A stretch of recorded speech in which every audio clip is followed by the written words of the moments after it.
Меня зовут Вячеслав Иванов, и сегодня я продолжу с вами разбирать учебник истории, изданный в 1955 году на осетинском языке. И это перевод классического краткого курса истории СССР под редакцией профессора Шестакова для 3-4 классов школы. Впервые книга вышла в 1937 году и оказала большое влияние на то, как себе представляли советский народ и его историю советские люди. В наше время разбор осетинской версии этого учебника интересен с точки зрения тех слов и выражений, которые здесь использованы для описания событий разных лет. Говорящие на осетинском языке в современных реалиях нередко переходят на русский язык, чтобы обсуждать такие серьезные темы. Делать это вовсе не обязательно. Все слова существуют, мы с вами их повторим, и вы сможете козырять при случае прилагательным хаштаргом воинственный или существительным звр саха. В прошлой серии было единственное на весь учебник упоминание скифов, а дальше речь пойдет о возникновении славянских княжеств и становлении Киевской Руси. Не забывайте ставить лайки, оставлять комментарии, чтобы мне было видно, что эта работа востребована. Давайте найдем теперь предложение, на котором в прошлый раз остановились, и это было... Усажахахайтылма ноджи куштой, шарибарчует, фалачиш магуриш, ахамадам дар алым как-то. Да, на этих участках земли снова, опять же, работали люди, которые обеднели, еще свободные, но которые были свободными, но обеднели такие люди из разных родов. Завертами бахтакамауди удоншала вартоя хорште тыладжи хайл амаумай каждый котой.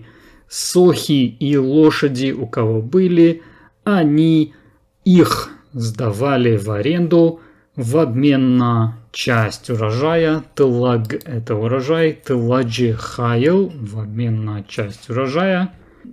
Амаумай каждый котой, и этим богатели, за счет этого богатели. ЗВР в прошлых выпусках я переводил как лемех иной раз. Это, конечно, не очень точно. Это не очень точно. Точный перевод слова ЗВР это саха.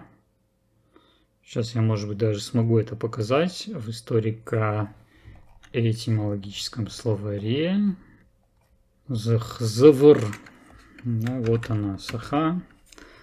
Завершаем ягна ражил дает, чешилга палта водышта. Да, саха бы там не развернулась, не повернулась. Настолько были маленькие клочки пашни, да, такие участки небольшие. Рагу надам звырай хумко той, да, пахали сахой. Интересно, что Василий Иванович предполагает, что в языке, в приазовском диалекте греческого языка сохранилось слово цавура для плуга, которое, вероятно, сходится с звыр, является его этимологическим родственником. Конечно, если мы представляем времена, откуда взялись носители этого диалекта греческого, они вышли из Крыма, где также в момент формирования этой этнической группы жили оседлые скифы. Поэтому у них действительно могло быть общее название главного инструмента обработки земли того времени. И поэтому оно созвучно. Давайте вернемся к нашему тексту. И этим богатели, да, умай каждый котой, да, то есть делались богаче, или, да, просто богатели, да. В цаджи амхожон зинат фешафтиш, исчезло первоначальное равенство. Да, фцаг – это первый, фцаджи используется здесь как определение, то есть в роли как бы прилагательного. В цаджам хужон зинот фешевтиш исчезло первоначальное равенство арвадалтых шан фаржиндиш в харджита ама в хардадамта каждык жахчинта ама магур хумганджита.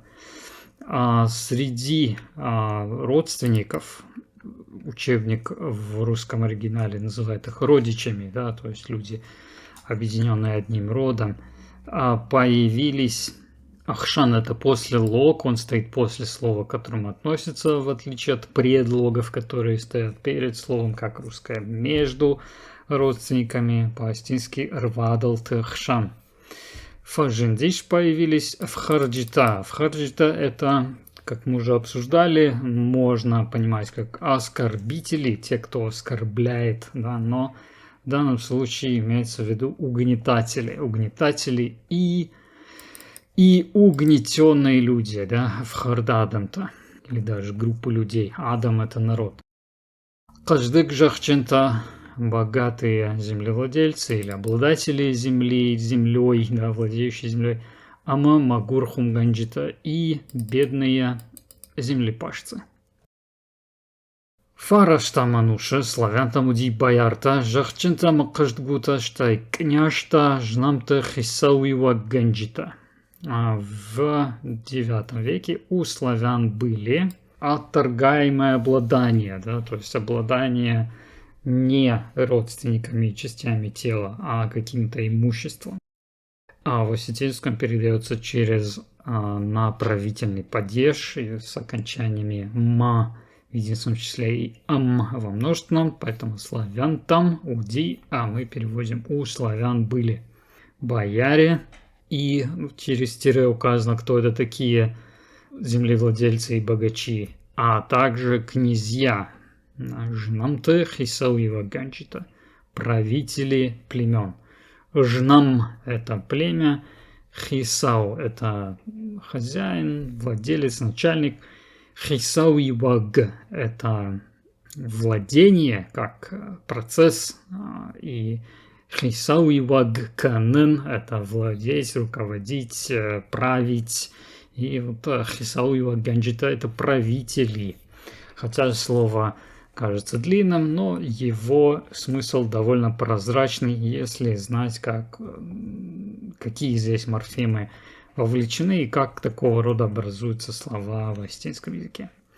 Княшта ама боярта, грек ама имна шихактима бажарко той хорай мыдай ама мыдазай, фалаволдай фалдарта бажарко той княшта ама боярты дружината вассарыкай иштой усы сагайрактай. Ну, значит, длинное, смотрите, какое сложное предложение. Вот оно такое. Князья и бояре. Дальше начинается совместный падеж. Греки и другие соседи, и потом окончание совместного падежа. То есть мы все это переводим как с греками и другими соседями. Бажар кутой, бажар это понятно базар, но также торговля, бажар кутой торговали. Хорай, да, чем отложительный падеж у нас отвечает на, в принципе, вопросы русского творительного, да, не только от кого, от чего, но также кем, чем. Торговали чем? Зерном или хлебом в зерне, да, хорай, мыдой, медом и мыдаз, родственное слово образованное как бы от корня мыд при помощи суффикса очень ограниченной сочетаемости аз. Мыдаз – это воск, фалауалдайфилдар, но больше всего бажарку той торговали. Чем же они торговали больше всего? Князей и бояр дружины в плен. Кого брали этими невольниками, рабами. То есть больше всего торговали рабами, которых захватывали в плен дружины князей и бояр. Такой будет естественный порядок слов в русском, но естественный порядок слов в осетинском, во всяком случае, того времени мы видим здесь перед нами. Дальше бажар юкотой бажар ганан фандактыл арашт фидаргон пункты фалдархат штырдатты болтел. Где же они торговали? Торговали на торговых путях, в устроенных, укрепленных пунктах. Да? Аражан — это строить, устраивать, арашт — устроенный, построенный. Фидар — это крепкий, фидаргонт — укрепленный, фидаргонт — пункт, укрепленный пункт, пункт-та. У нас т — это показатель множественности, пункт-та было бы пункты, пункт — это где, да, местный внутренний падеж. Сейчас он обычно не выделяется, считается родительным, но если у родительного мы принимаем такое упрощение, у родительного есть значение местное, отвечает на вопрос, где он тоже, то тогда получается, что это родительный. Как бы неважно, как мы его называем, но смысл получается такой, да, торговали, где, в укрепленных пунктах, устроенных на торговых путях. Бажаргана фандакту. Слово фандаг в именительном падеже имеет вторую гласную. Во втором слоге там а, то есть пишется как русская гласная а. Фандаг, оно во множественном числе, как это бывает, сильные гласные ослабевают. Получается потом фандакта, фандактл, арашт и так далее.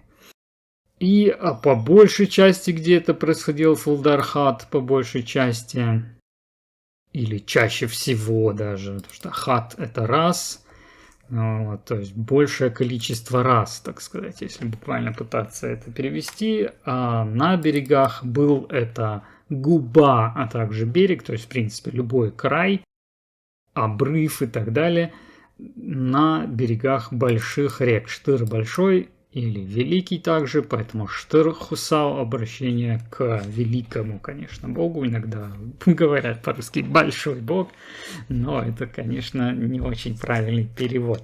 И слово дон означает воду, означает также реку, и по тому же принципу, как слово фандаг во множественном числе превращается в фандакта, ослабевает сильная гласная а, здесь у нас ослабевает о, превращается в от до т на больших рек на берегах. Дальше. Фараштаманушма шавжардиш салдар славяйнак княжаде. К 9 веку, да, направительный падеж. Фараштамануш будет 9 век, а тут к 9 веку возникло шавжардиш салдар несколько. Сал — это относительно вопросительное слово, означающее сколько. Когда мы добавляем к относительно вопросительным словам показатель или формант дар, то у нас получается неопределенное местоимение. Салдар несколько, чидар кто-то, кайдар кого-то, камдар где-то и так далее. Возникло несколько славянских княжеств. Здесь родительный падеж у слова княжад. Родительный падеж, его окончание показывает, что это, как и по-русски, княжеств, да, родительный падеж причислительном. Да, 3 княжества, несколько княжеств. В осетинском языке, в отличие от русского, нет чередования родительного падежа причислительных то единственного, то множественного числа. Это всегда только единственного числа родительный падеж. И в некоторых говорах, конкретно на юге, и по слухам в языке осетин, анатолийских осетин, из тех, кто живет на территории современной Турецкой республики, они при числительных оставляют именительный падеж единственного числа, так как поступают практически все тюркские языки, конкретно турецкий тоже. Вот, но в литературной осетинской норме это всегда родительный падеж единственного числа. Поэтому мы видим здесь окончание княжады. Давайте дальше пойдем. Алы, каждый, да, алы княжадандар. Я центр ди княжа дружина камсард усы город.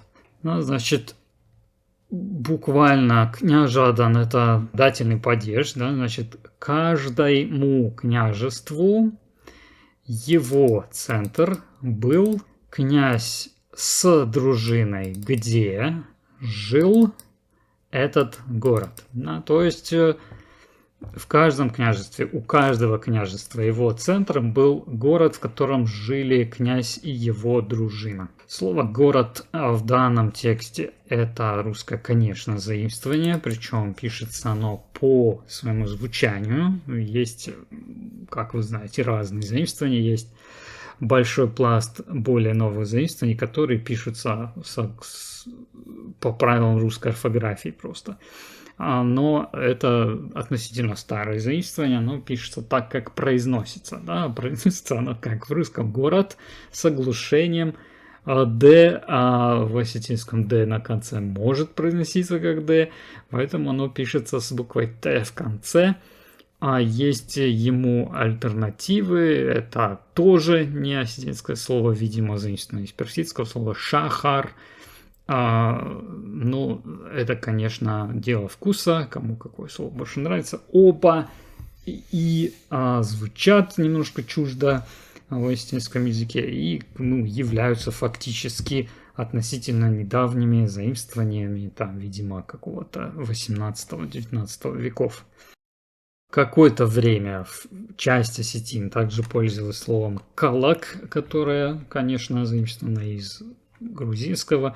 Этим словом называли конкретно Тбилиси, но, наверное, и другие города тоже. По-видимому, совсем осетинским названием городских поселений можно считать кау, то есть кау это сейчас в современном языке село, ну, в принципе, любое поселение так, наверное, называлось, поэтому и, собственно, название, осетинское название города Зауджикау – это селение, да, или поселение Зауга, в общем-то, звучит нормально.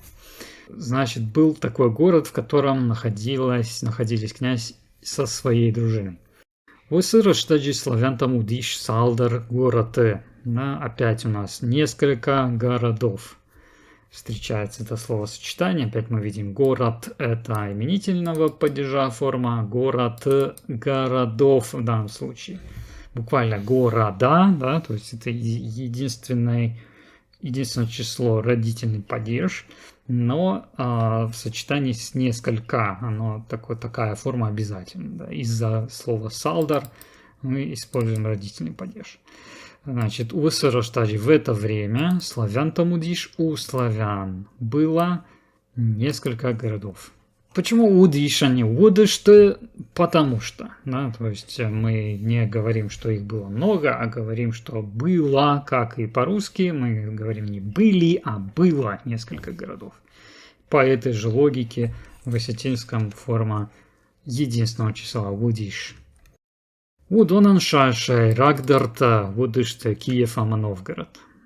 И среди них, буквально для них, их главнейшими были Киев и Новгород. То есть важнейшими среди них были два города, Киев и Новгород. И следующий раздел учебника, второй, называется Киево-Падзахат, Киевское государство. И 6 глава Киева княжады Шавжарт, возникновение Киевского княжества. Подраздел Варякты Арбалабуртата, набеги, нападения, варяг. И, собственно, об этом дальше пойдет речь. Здесь слово варяг взято прямо из русского языка, без более привычного, конечно, форманта аг, который добавляется. То есть могло бы быть варягаг и варягагты арбалбуртета. Фараштамануша Новгорода Алфамблеем от Днепра былтылся славянта сардишу удонежах там арах лабуртой Скандинавия сарак варягты штихак бандата. Здесь немножко сбило меня то, что Скандинава написано Скандинавия, да. Обычно в осетинский язык слова на «ия» заимствуются с отбрасыванием «я», и поэтому дальше мы видим Византия, да, Византий, или там Балтийское море, Балтие, Денджиш, да, и я бы ожидал Скандинавии, сарак варягты. Ну, как уж тут написано. Ну, значит, в 9 веке здесь родительный или местный внутренний падеж используется в значении как бы места. Где, да, в 9 веке. А Новгороды Алфамблай. Алфамблай — это после лог, значение вокруг, в окрестностях, да, в окрестностях Новгорода. И на берегах Днепра, мы уже обсуждали, что был это губа, край, обрыв и берег. Значит, на берегах Днепра с славян-то сардиш, какие славяне жили, у донежах там на их земли часто нападали жившие в Скандинавии грабительские банды варягов. Варяг-ты княжца, юша дружина тима славянтай байштой сармта мыдама мдаз уасарыю акотой адама. Да? Мы видим, что и варяжские князья занимались тем же, чем и только что упомянутые славянские. Они захватывали людей, угоняли людей в плен. И давайте разберем полностью это предложение. Варяг-то княжта, а князья варяг, или варягов. Ю, частица ю означает, что последующая глагольная форма с глагольной приставкой ба не превращается в совершенный вид. Да, ишен — это брать, байшен — это взять, отнять, забрать. То есть глагол совершенного вида. И работает он в том же смысле, как и в русском языке, означает совершенное однократное действие. Чтобы показать, что действие многократное, надо после первой синтагмы, то есть после первой группы, объединенной общим ударением, это варяг-ты княжта, поставить частицу ю, которая совпадает с числительным один, но здесь не надо ее рассматривать как один. Да, это просто означает, что князья варягов со своими дружинами не один раз отняли у славян кожи, да, шкуры самта, а много раз отнимали. Кожи, мед и узнаем это слово, уже было сегодня, мдаз — это воск, васарью акутой, опять это частица ю, которая означает, что не угнали один раз в плен, а угоняли в плен народ Адама. Симолкю баштах тоя мою васары кайрай, штой удоны ю лодка ты бавга, тоя мою ша уайканен мала, штой Византии падзахадма грекма. Балтии деньжи шау деньжима с саугадата масата юко той уодонал. Еще один пример очень длинного предложения. Из чего оно состоит? Мулк – это имущество, слово арабского происхождения, если я правильно помню, и то имущество, которое они захватывали, опять баштах, то это захватили, награбили один раз, и частица ю после первой группы слов с общим ударением обозначает, что это происходило многократно, да, то есть имущество, которое они захватывали, и кого захватили в плен, опять это частица ю васары кайрай, что это, и кого в плен брали или захватили, их, да, помещали или закрывали в лодки и везли, лашен — это везти, также тащить.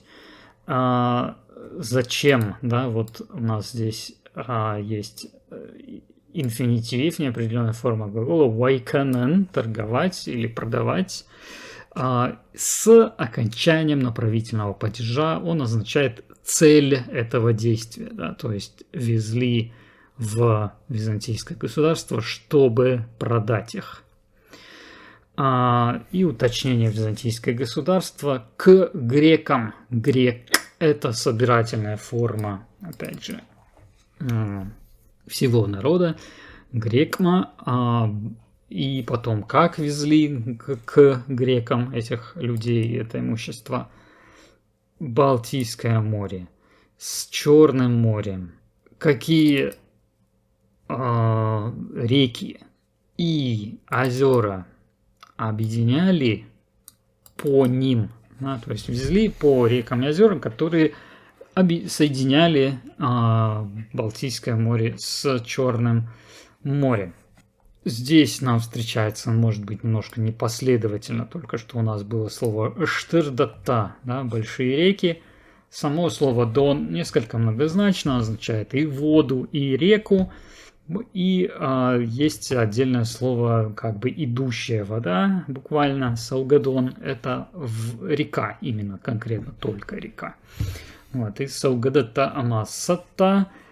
Здесь в современном языке часто пишут сата через а не через а, да, то есть через букву, которая графически пишется как АЕ, потому что у нас есть слово сад, озеро, так же как слово дон, как многие другие слова. В нем есть гласная, сильная гласная, так называемая, она ослабляется по общему правилу при образовании множественного числа. То есть это было бы более регулярным для осетинского языка, но встречаются обе формы. Да? То есть есть исключения из этого правила, есть также слова с такими факультативными формами. Примером такого слова является слово «сад», в котором то встречается ослабление фонемы в корне, то не встречается, как мы видим здесь. Да? Здесь оно не происходит. Уисса фандаг хондиш варяктай грек фандаг. Это дорога, этот путь, да, буквально тот путь, но да, этот было бы аса, но по умолчанию, когда мы действительно не различаем тот, который ближе и который дальше, то по умолчанию по-осетински мы говорим уисса, по-английски говорим that, а по-русски говорим этот, да, как бы по умолчанию ближний. А в осетинском как бы по умолчанию указательное местоимение дальнее, да, усы.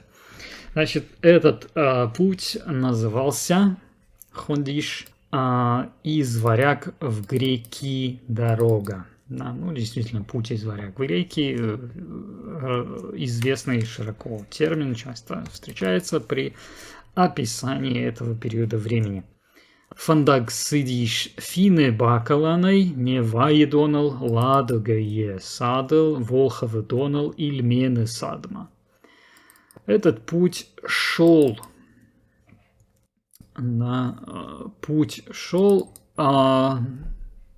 говорят, что, чтобы сказать, этот путь, да, так как бы есть остатки определенного артикля в осетинском языке.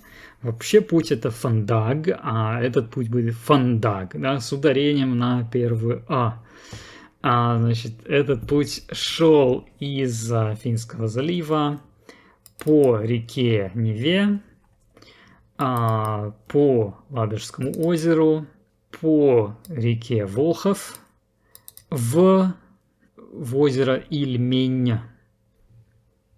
Это направительный падеж, да, сад это озеро, садма в озеро. Ардгей. Отсюда Ардгею лодка ты дон валама шидыште ловаты саугадонал штаю вот лодка ты шуржахл шевсейла что Днепр Вонга.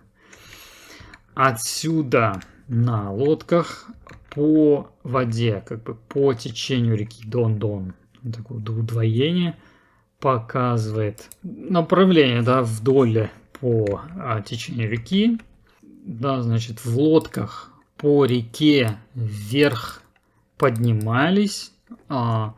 Здесь вот это шидыште, это форма глагола саун, да, то есть иш с дыште как бы. И глагольная приставка ш, да, точнее, показывает направление движения снизу вверх, то есть поднимались, шли вверх. По реке ловать. Потом лодки по сухой земле, да, по суше, волоком тащили до Днепра. Шевсей это волоком, ну, например, если бревно тащить на веревке за собой, это будет шевсей называться. Вот, в принципе, перетаскивали лодки через водораздел, чтобы попасть в Днепр и уже по Днепру, и если посмотреть на карту, можно попасть в Черное море. Но не все так просто. Дальше есть упоминание ограничений. Какие же были ограничения? Днепрл сауынен кыгдар той дон кшарта, донан яфандаг ахкатой штырдурта. Движению по Днепру мешали кыгдарен. Это мешает, препятствовать дон кшарта, водные пороги, да, или просто пороги на реке, да, так называются, дон кшарта. Донан яфандага хатой, в воде ее путь преграждали большие камни. Асыран йокоди лодка равдалон канен. В этом месте было нужно лодки. Что с ними сделать? Опустошить их, да, освободить, опустошить. Лодка-то штай шамидак севоди удон шурел лашен канахаша. И лодки сами, а также то, что было внутри них, шамидаг, да, у них внутри сауди, что было, удон, да, множественное число, буквально их, то есть это все. По суше здесь не шуржахал, а просто шурел, да, по сухому тащить или нести. То есть нужно было перетащить или перенести и грузы, и сами лодки по суху, потому что было невозможно в то время пройти через пороги. Уйсыран саугасарцы хаштаргум печенек тако той удон пайдаку той усе фадатай, ама арах лабуртой фандагон купесактам. Уйсыран в этом месте. Слово ран является своего рода исключением, а оно в именительном падеже означает в этом месте. Не уйсыраны, не там, как в других местах, да, в других словах. Нам нужен падеж на чтобы обозначить место, где что-то происходит. Или время даже, да. А здесь уйсыран в этом месте мы переводим, а фактически это именительный падеж. Саугасарт, да, это ходячая жизнь, то есть кочевая жизнь. А саугасарт канен, жить кочевой жизнью, вести кочевой образ жизни. И кто вел кочевой образ жизни? Хаштаргом, воинственные, то есть обращенные к войне буквально, да, аргом ждахан, это обращать внимание, разворачиваться к, вот они были готовы, да, все время к войне, искали войны, были воинственными печенеги, да, и в этом месте жившие там, да, ведущие кочевой образ жизни, воинственные печенеги, они пользовались, да, пайда, это польза, выгода, пайда кутой пользовались, усефадатой, этой возможностью пользовались, и часто арах лабуртой нападали, лабуран, это нападали на путешествующих, да, фандагон, тех, кто был в пути, на путешествующих купцов, да, купесок, и это купец, одно из слов, да, есть еще шаудаджер или шаудаджерганак. Значит, тут есть нелегкое такое противоречие, да, в тексте, то есть они, перед этим мы читаем, что разбойные банды варягов нападали на славян, забирали у них все эти товары, которые имели спрос в Византии. И потом почему-то, что ли, отдавали их каким-то купцам, да, и уже какие-то мирные путешествующие купцы попадали в лапы печенегов, да, и те, в свою очередь, отнимали уже эти переходящие из рук в руки запасы воска и кожи. Ну, давайте дальше будем читать. Не прою варяг, ты штырлотка-то бафты, ты что шау деньжма. Но он деньжи был там хаштаджиты ленко той Византии онг. Да, из Днепра, у нас есть отложительный падеж, нам не обязательно, как в русском языке, надо воспользоваться предлогом из.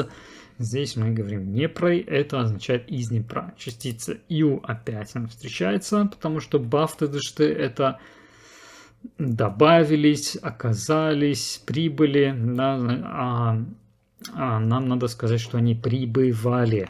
да, повторяющееся действие писать, и это значение нам передает частица ю. Не про ю, варяг ты лодка-то, варягов большие лодки попадали или оказывались в Черное море, попадали и там.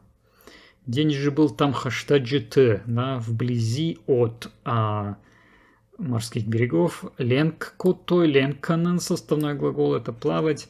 Ленкотой плыли до Византии. Вплоть до какого-то предела, это после онг. Иногда еще пишется ванг. А вот, значит, до Византии. Славянтаю шашихак жнам тима арах шиштадышты штигак варякты нахмама шаю фаттарто деньжи от тема.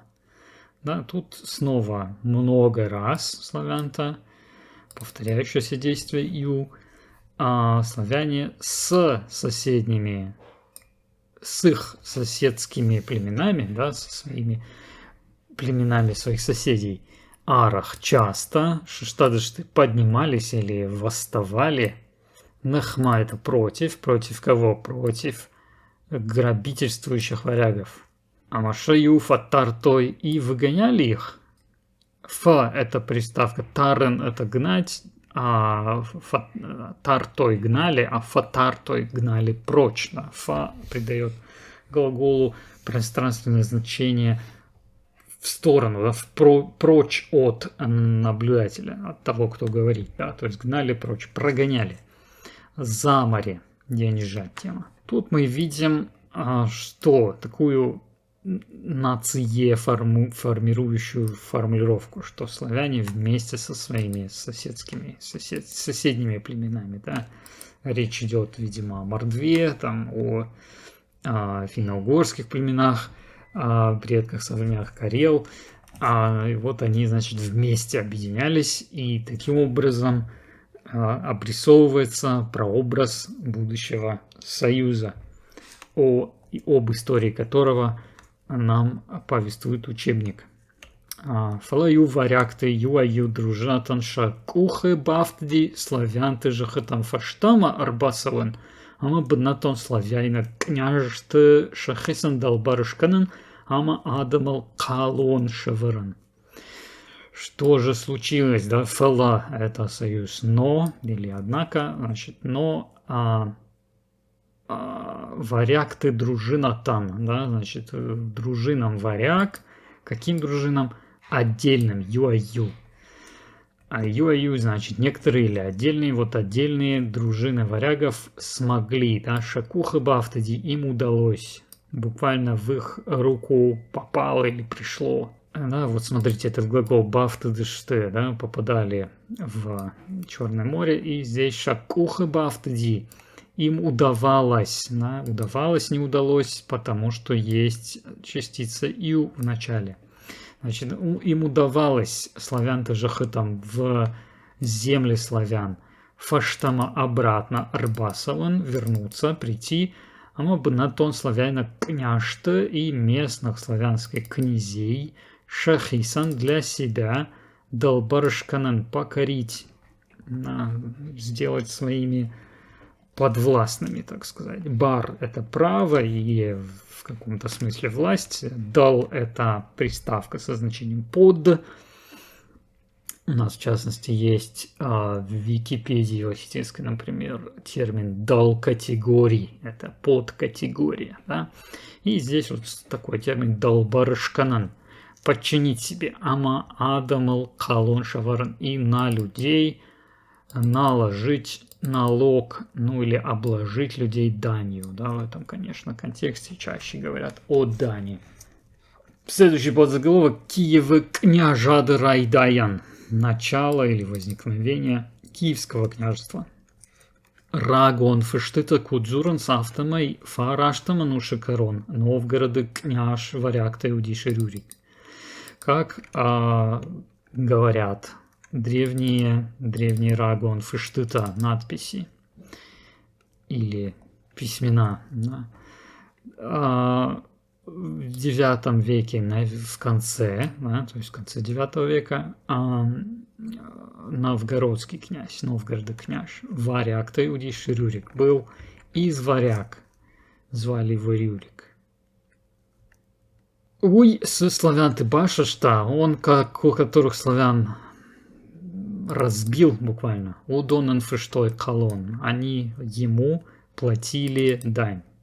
Ему платили дань покоренные им славяне. А фыштой интересная форма глагола. Это прошедшее время от двух разных глаголов. Фышен, ама, фиден. Да, фиден это платить, а фышен писать. Ну, здесь, конечно, не писали, а, несомненно, платили налог. Рюрик Куамардиш, вот княжище Хаштаргом Олег. Рюрик, когда умер, тогда князь стал воинственный Олег. Да, то есть князем стал, по-русски мы скажем. Когда Рюрик умер, а князем стал воинствующий, да, склонный к войне Олег. Воинственный. Уй, Новгород на Бажади. Он в Новгороде не остался.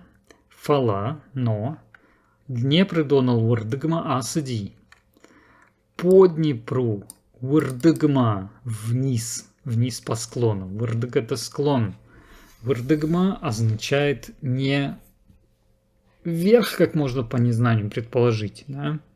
Урдыг это еще и вертикальное положение, оттуда Урдыг лаваг, да, или Урдыг лауэн, описание действия, которое осуществляют младшие за столом во время молитвенного пиршества. Они подносят напитки, угощения, и при этом они стоят, в то время как старшие сидят. Да, значит, и вот их положение, Урдыг, вертикальное положение, и тут вот Урдыгма, казалось бы, куда-то вверх, но нет. А Урдыгма в значении по склону, да, как бы под склон вниз. Но и это соответствует описанию географии, как мы себе представляем, да, то есть они спустили, точнее Олег, спустился по реке Днепру вниз, Нхацаиш Киевма достиг Киева, Бачтая, а моя Шкотая Хрисаншайрак город, захватил его, занял его и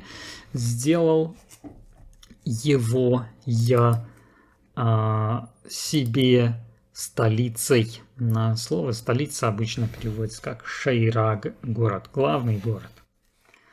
А в свою очередь Шайраг это слово, образованное от слова шар, голова. Да, шар с суффиксом аг, и в принципе, довольно закономерно там возникает звук Е, получается Шайраг. Аналогично, например, в финском языке столица называется Пякампунки. Да? Каупунки это город, а Пя это голова, Пякампунки это столица. Давайте дальше читать. Меняется век с фараштом на дашам, и мы читаем дашамануши райдая найфаштама славян Киевы княжат хуйне Киевы вырыш. С начала X века далее, да, фаштама. Фашта это после, и вот, соответственно, фаштама в дальнейшем. Славян Киевы княжат, Киевское княжество славян Хойне называется Киевы Вырыш. Так здесь переведен термин Киевская Русь. Вообще Вырыш означает, конечно, собирательное название всех русских, по аналогии с грек, название одного грека будет грекаг, а одного русского выршаг, то есть производная от вот этого общего самоназвания, то есть как представитель этой группы, представитель этого народа. И здесь, в принципе, логично использовано это слово «вырыш» для перевода термина «Русь».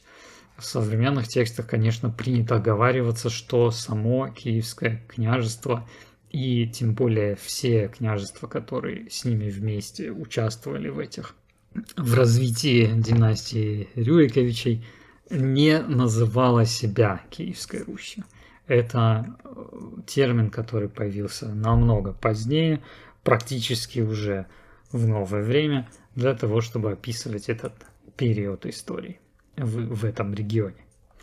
Олег Баюку Табира славянок жнамты. Олег объединил, да, производный глагол от числительного ю, как в принципе в русском языке объединить, объединение и другие такие слова образованы от, правда, не русского, а церковно-славянского числительного един, который означает один, да, в общем-то. Значит, Олег объединил многие славянские племена. Ждалбарша кота подчинил их себе, а машилараварташтыр калон и обложил их, на них наложил большой налог, большой данью их обложил. Славяйна княштан шаюхай сахде фасиш инна хайта яхирата аледжи кухма амауима юма бырткотой славяйна кадамай калон. Из-за славянских князей их одна часть, да, то есть часть славянских князей, скажем мы в русском языке, была уничтожена, да, их вырезали, да. Инна хайта яхирата оледжи кухма. Другая часть сдалась Олегу, подчинилась Олегу, его правлению, да, буквально в его руку сдалась. И с ним вместе, уима юма, юма это вместе, уима вместе с ним, да, от уй совместный падеж.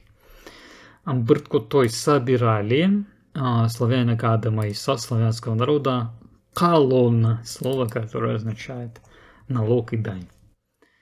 Варяг ты княштам, а дружинник там наводишь. Славян ты культура я волдар культура. Вудон собраш тагма, шамхатсаш ты славян тима амарай, что и вудоны. Вжак дин намта ахдаута. Варяжские князья и дружинники. Да, тут у них есть творительный падеж, направительный, прошу прощения, да, направительный падеж.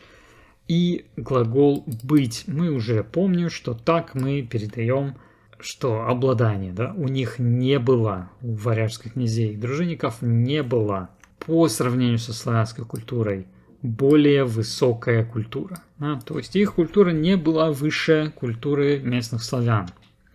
Удон Сабураштагма, они в короткое время шамхатсашты смешались.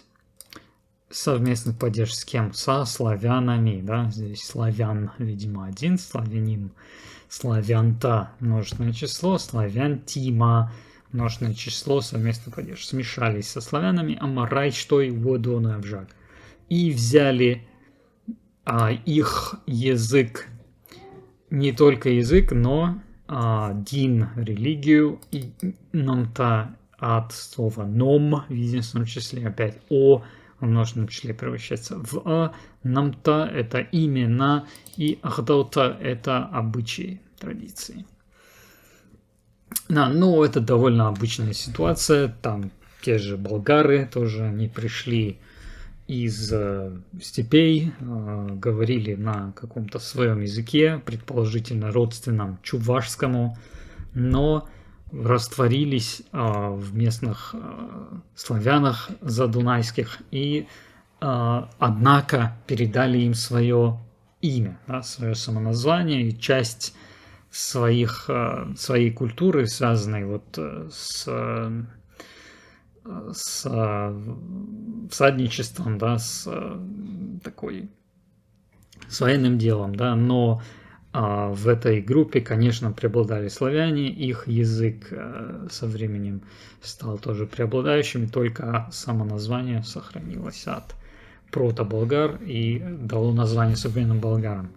Ну вот здесь так описывается приход варягов, что они быстро переняли язык, религию и имена местных славян. Однако, по-видимому, да, такие я комментарии во всяком случае слышал от историков, популяризирующих эту науку, что они, ну, во время, скажем, Олега точно, были еще двуязычными и называли себя между собой соответствующими скандинавскими языками, со скандинавскими именами, и одновременно изъясняться могли и на славянском местном языке, предки современного русского языка. Но продолжим чтение. Княж Олег Яхиравдышта Каруджин Архаягай. Князь Олег себя показал. Так и будет по-астински. Да? Яхиравдышта себя показал смелым деятелем. Каруджин. Каруджин — это такой активный, деятельный, смелый, решительный.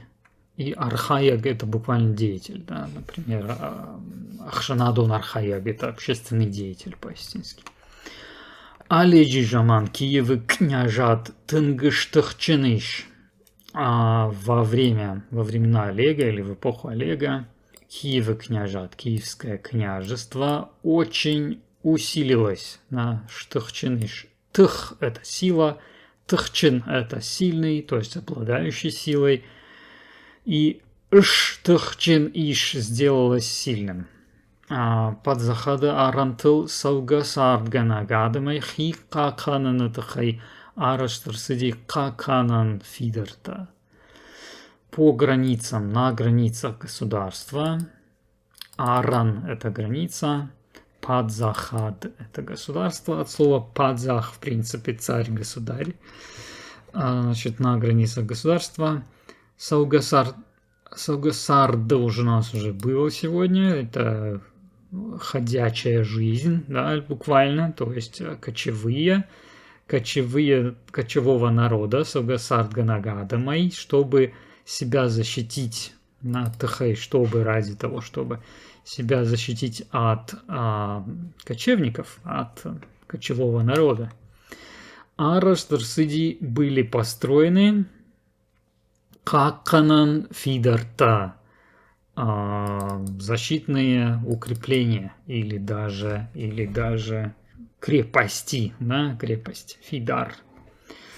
То есть Фидар может выступать в качестве определения, то есть в роли прилагательного, и тогда означает крепкий, в качестве существительного может означать укрепление и крепость.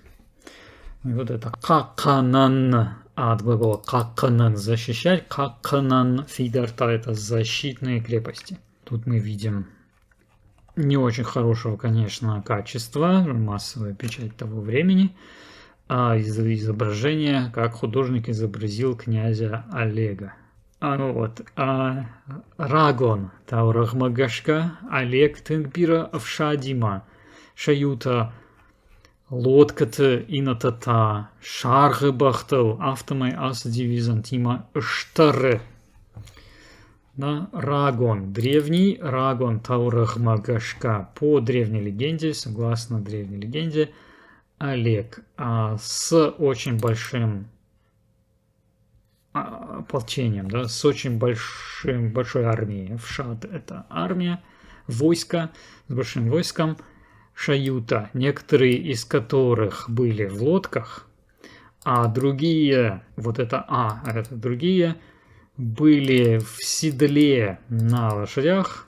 Таким образом, отправился в Византию в набег. Штар — это поход набегового типа с целью добычи, с целью захвата добычи. Пырхкота, Царьграды Алфамблайта, Амая Алефарш Артыхшт. Да, он разгромил, разбил.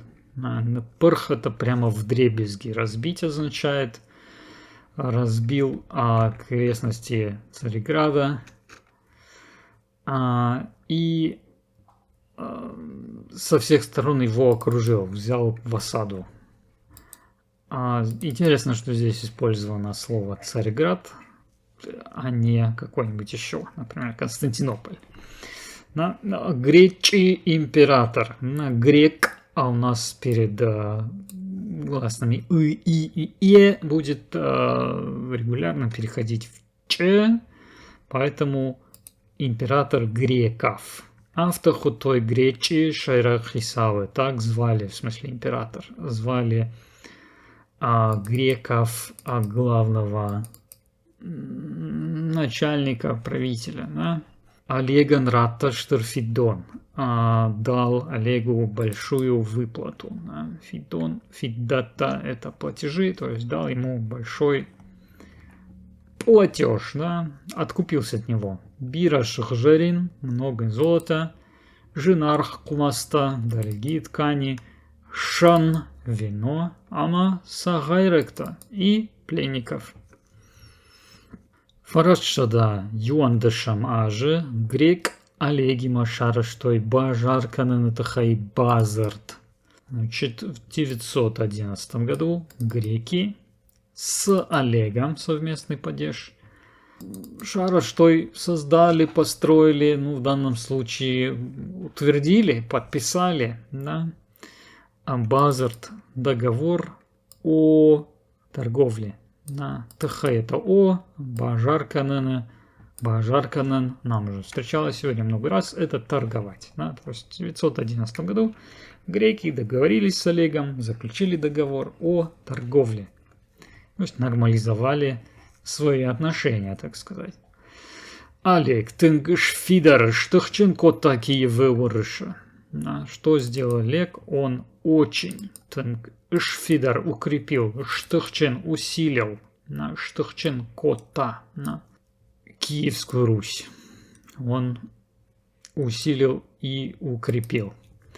Уй я кухма рбайшта, амашамбрт кота. Кардия хисантагон чиуди усы славяйнак жнамте ама княжат. Он в свою руку буквально собрал, взял и собрал друг от друга разрозненными, кто был, такие славянские племена и княжества. Ну, то есть он объединил до той поры разрозненные племена и княжества. Киев урышан арх кананбайды твой Византия дар амашхак хорны гулан подзахаттадар. Киевскую Русь стали ценить. Да, здесь дательный падеж. Так управляется этот глагол архканан, ценить в осетинском языке. Значит, стали ценить Киевскую Русь и в Византии, и в соседних восточных государствах. Вот, еще раз я обращаю внимание, что княжад и падзахад в современном языке чаще всего здесь чередуются в суффиксе ад, во множественном числе появляется ад будет княжат и падзахатдар. Но мы видим, что в этой книге какое-то было принято другое сознательное решение. Вообще, конечно, с тех пор, с момента опубликования этой книги, вышли новые нормы, новая норма осетинской орфографии, и немножко по-другому все теперь пишется, хотя, конечно, язык по сути тот же. Давайте в следующий раз продолжим уже говорить о следующем князе Игоре, а тут остановились мы на Олеге, который не будет ни для кого спойлером, что умирает Олег Куамарди. Когда умер Олег, тогда. И это будет нашим следующим фрагментом.